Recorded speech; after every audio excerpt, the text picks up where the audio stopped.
Sekali lagi, saudara-saudara bisa merokok di bulan puasa di siang hari, karena merokok itu tidak mengenyangkan, ya. Dan sekali lagi, bagi yang punya suami istri boleh berhubungan di siang hari di waktu bulan puasa, asalkan jangan berhubungan dengan istri orang. Sekali lagi ditegaskan ya, kalau kalian semua kalau ikut dengan saya, dijamin masuk surga bersama-sama saya, karena saya ini kiai yang makrifat.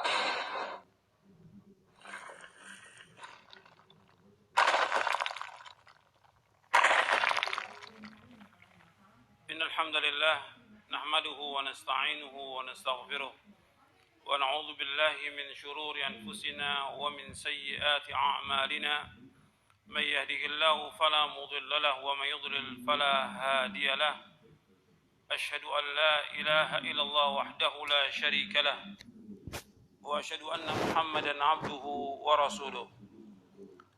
Ikhwan fiddin, azakumullah, dalam hadis yang sahih yang diriwayatkan oleh Imam Bukhari dan Muslim, nanti akan ada doa ala abwabi jahannam, dai-dai yang berada di tepi jurang jahannam. Man ajabahum qadhafuhu fiha.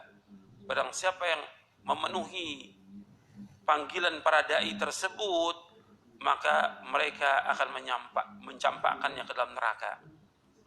Jadi Nabi SAW sudah menyebutkan nanti akan ada dai-dai yang berada di tepi jurang jahannam, yang mengajak manusia kepada kesyirikan, mengajak manusia kepada kekufuran, mengajak manusia ke neraka. Dan Nabi juga SAW bersabda dalam hadis yang sahih yang diriwayatkan oleh Imam Abu Dawud dan yang lainnya dari sahabat Thauban radhiyallahu an, inna akhwafa ma akhafu ala ummati ala immatal mudhillin. Sesungguhnya yang paling aku takuti atas umatku imam-imam yang menyesatkan, tokoh-tokoh yang menyesatkan, dai-dai yang menyesatkan. Nabi menyebutkan dengan kalimat a'immatal mudhillin, imam-imam yang menyesatkan. Hadis ini sahih.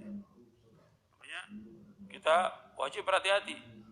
Bagaimana membentengi kita dari syubhatnya mereka, pemahamannya mereka, atau ceramahnya mereka, yang membentengi dengan kita belajar dengan ilmu yang benar, Al-Quran wa Sunnah, dengan belajar.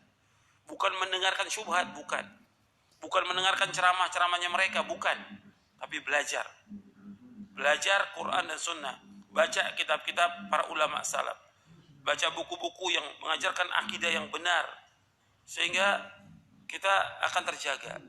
Di samping itu juga kita memohon kepada Allah agar kita diberikan hidayah oleh Allah, ditunjuki ke jalan yang benar, ditetapkan di atas Islam dan Sunnah ala fahmi salaf, dan terus seperti itu dan mengamalkannya. Ini penting, ikhwan fiddin, azakumullah, karena zaman ini zaman fitnah. Dan banyak orang-orang yang pada hakikatnya jelas-jelas sesat. Seorang itu bisa menilai ketika dia orang yang berilmu, tahu ini. Sama seorang dokter menilai dokter ini enggak benar, ya dokter juga yang nilai. Seorang ahli teknik, dia enggak benar, dinilai oleh ahli teknik yang lain. Begitu juga ketika kita melihat dai-dai itu sesat, ya tentu yang menentukan itu para dai.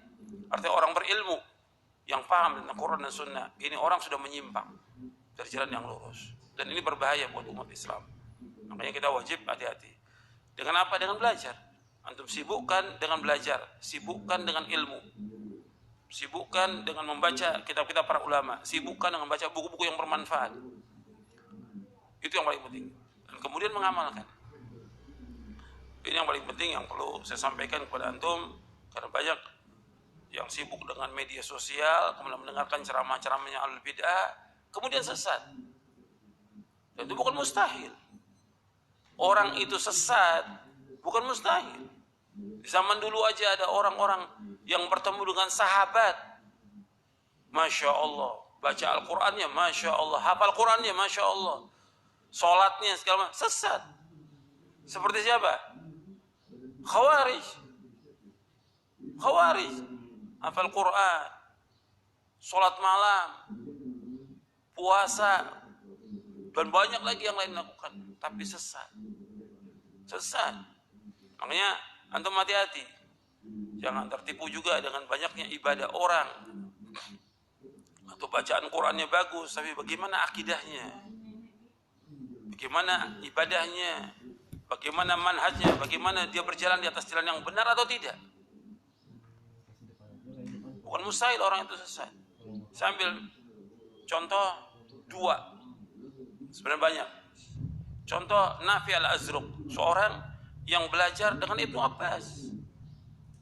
Al-Bahr wal-Habr, lautan ilmu. Belajar. Kemudian dia berteman dengan siapa? Temannya ini yang berbahaya. Dengan Khawarij. Kemudian nikah dengan seorang Khawarij. Jadi Khawarij dia. Dan memerangi Ali bin Abi Thalib. Ini murid dari siapa? Ibnu Abbas. Orang yang alim didoakan oleh Rasulullah SAW. Tapi karena kemudian dia berteman dengan orang yang sesat, jadi sesat dia. Ada satu lagi, seorang yang ahli baca Al-Quran. Masya Allah, luar biasa baca Al-Qurannya. Sampai Umar bin Khattab radhiyallahu an, ketika Amr bin As menaklukkan Mesir, kata Umar kepada Amr bin As, buatkan dia rumah dekat dengan masjid untuk mengajarkan kaum muslimin Al-Quran. Dibuatkan rumah dekat masjid di Mesir.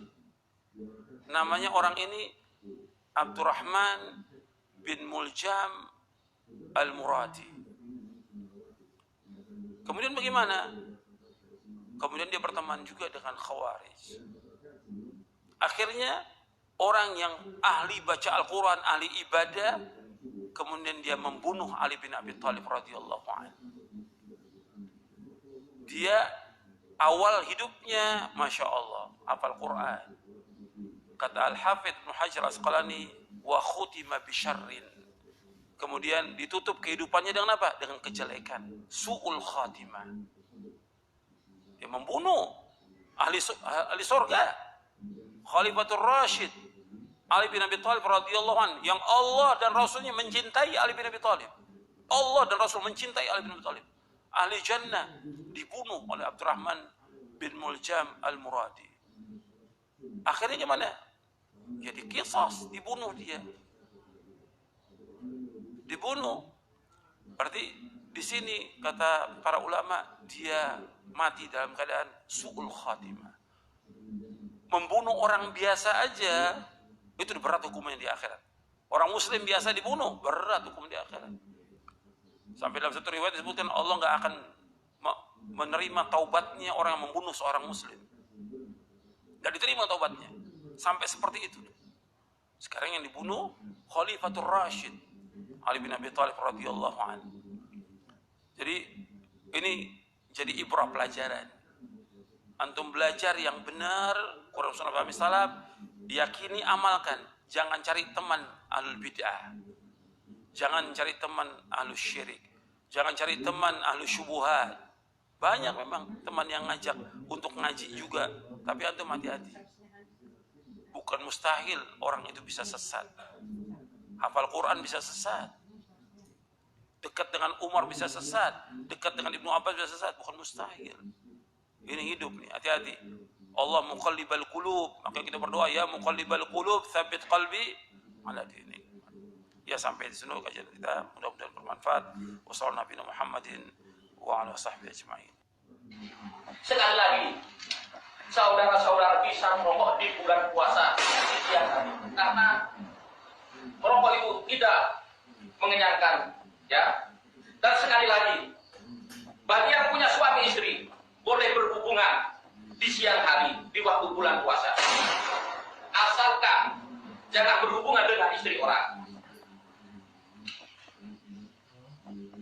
Sekali lagi ditegaskan ya, kalau kalian semua kalau ikut dengan saya, dijamin masuk surga bersama-sama saya. Karena saya ini kiai yang makrifat.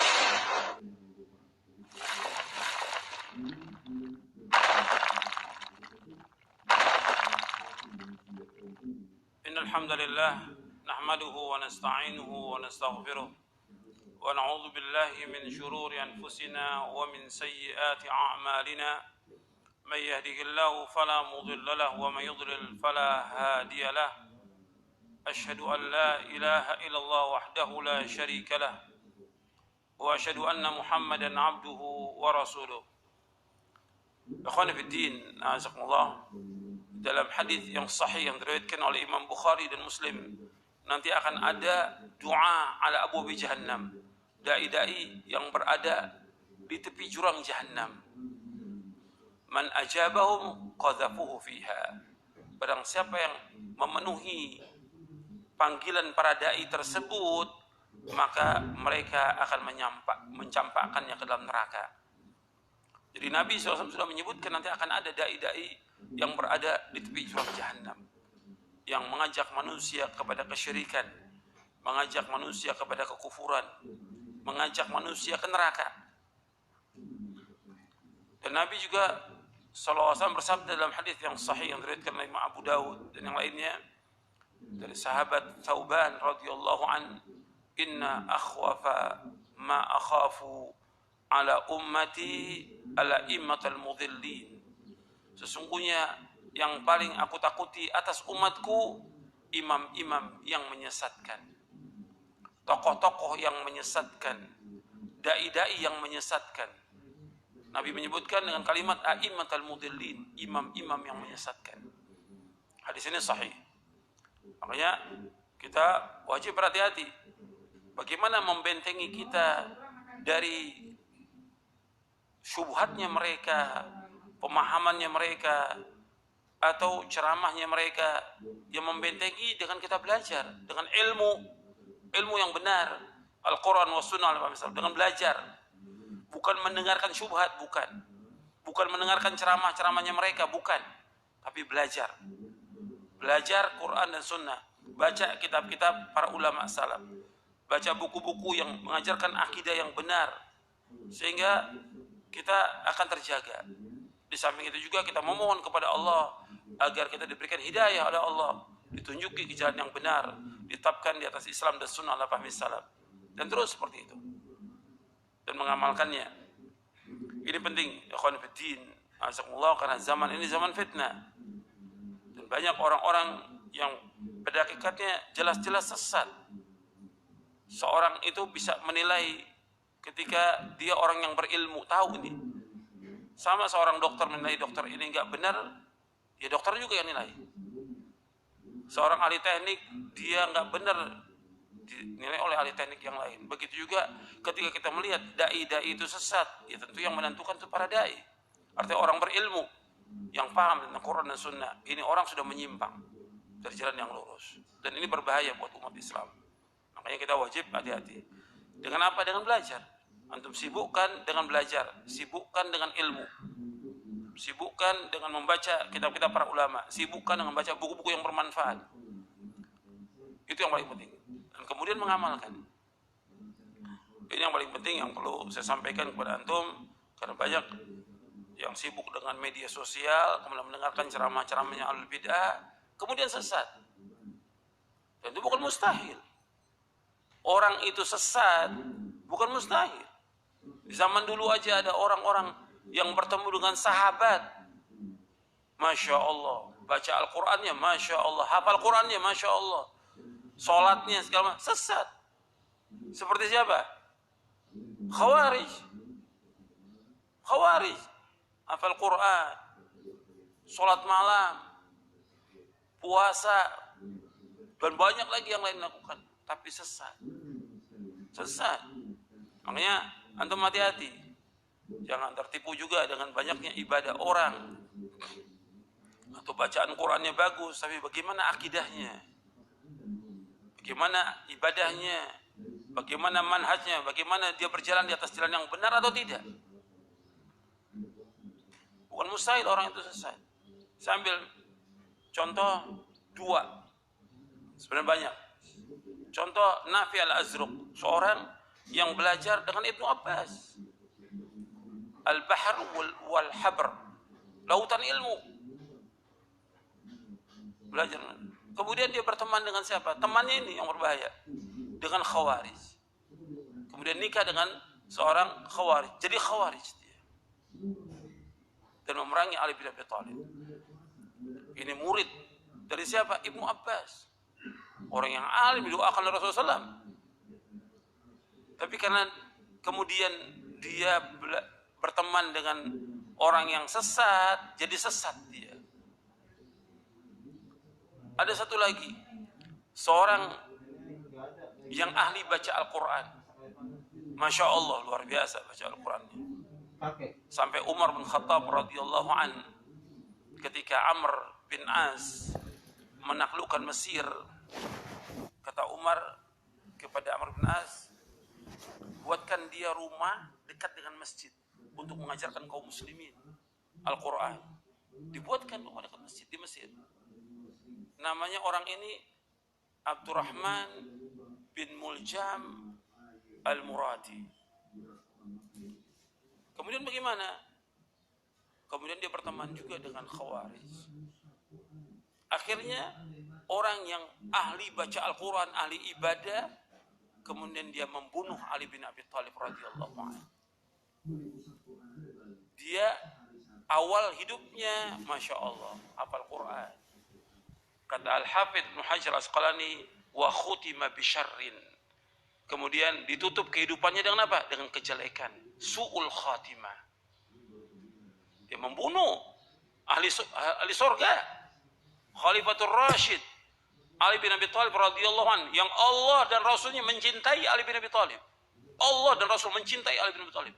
Ahli jannah dibunuh oleh Abdurrahman bin Muljam Al-Muradi. Akhirnya gimana? Jadi qisas, dibunuh dia. Dibunuh. Berarti di sini kata para ulama, dia mati dalam keadaan su'ul khatimah. Membunuh orang biasa aja itu berat hukumnya di akhirat. Orang muslim biasa dibunuh, berat hukumnya di akhirat. Sampai dalam satu riwayat disebutkan Allah nggak akan menerima taubatnya orang yang membunuh seorang muslim. Nggak diterima taubatnya. Sampai seperti itu. Sekarang yang dibunuh Khalifatul Rashid. Biasa aja itu taubatnya orang yang membunuh seorang muslim. Nggak diterima taubatnya. Sampai seperti itu. Sekarang yang dibunuh Khalifatul Rashid Ali bin Abi Thalib radhiyallahu anhu. Jadi ini jadi ibrah pelajaran. Antum belajar yang benar, Quran Sunnah Fahmi Salaf, yakini, amalkan. Jangan cari teman ahlul bid'ah. Jangan cari teman ahlus syirik. Jangan cari teman ahlus syubuhat. Banyak memang teman yang ngajak untuk ngaji juga, tapi antum hati-hati. Bukan mustahil orang itu bisa sesat. Hafal Quran bisa sesat. Dekat dengan Umar bisa sesat. Dekat dengan Ibnu Abbas bisa sesat. Bukan mustahil. Ini hidup nih, hati-hati. Allah muqallibal qulub. Maka kita berdoa, ya muqallibal qulub, tsabbit qalbi ala dinik. Ya, sampai di sini kajian kita. Mudah-mudahan bermanfaat. Wassallallahu Nabi Muhammadin wa ala sahbihi ajma'in. Sekali lagi, saudara-saudara bisa merokok di bulan puasa. Karena merokok itu tidak mengenyangkan, ya. Dan sekali lagi, bagi yang punya suami istri boleh berhubungan di siang hari di waktu bulan puasa, asalkan jangan berhubungan dengan istri orang. Sekali lagi ditegaskan ya, kalau kalian semua kalau ikut dengan saya dijamin masuk surga.